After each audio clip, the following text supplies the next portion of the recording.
Okay mga master, maglista tayo ngayon ng mga kailangan natin ng mga component para sa wiring modification ito. So ito, may nakikita tayo dito na magagamit pa natin. Ito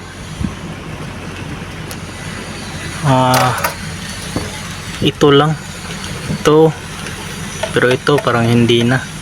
Ito tanggalin ko na to lahat.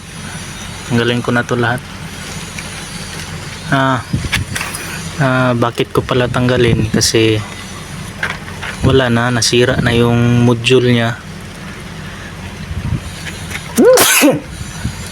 Nasira na. Napatakbo ko na pala to.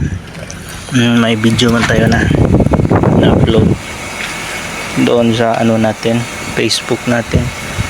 So ito, daming wala na dyan, no? Pero hindi ako ang may gawa niyan mga master. Nung una pa, ilang mekaniko na kasi ang nagtrabaho nito. Ang pinapakialaman nila ay wiring daw, kaya tinanggal nila yung mga module. Yan, no? Mayroon pa dun. Yan, tinanggal nila kasi module daw yung sira.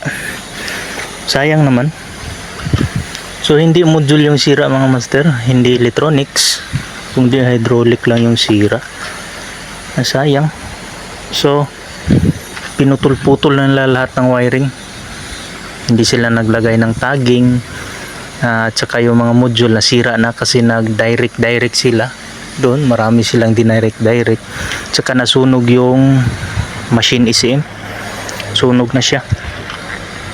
Dito nga makikita nyo dito, yan, dami ng sunog, oh.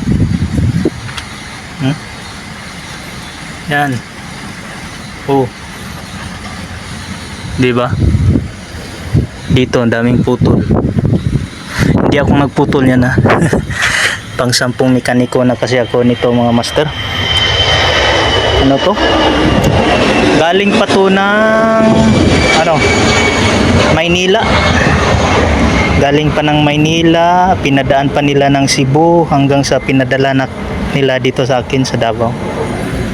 So kinarga to ng crane, pali naka-crane to, dinala dito sa Davao. At saka ilang buwan din bago na trabaho kasi nag-order pa ako ng parts nito. Hydraulic yung sira mga master, naayos ko na. So ngayon maglista ako ng mga component na para sa modification. Napatakbo ko na pala ito. Ayos na din yung vibro. May video dyan sa link, at saka i-upload ko din yung video. Patakbo ko na to, okay na lahat. So ngayon mag-modify na lang ako. So maglista ako ng mga component na magagamit pa. So isa, relay, gamit pa. Mga switches doon sa taas, magagamit pa. Yung iba doon wala na, dito wala na. So proceed na tayo dito sa ginawa ko na diagram. Order siguro ako nito, ilang relay ba yung kailangan? Mga 4. Speed controller meron na ako, na ready ko na yun nung una pa, na ready ko na yan. So yun lang ano natin ngayon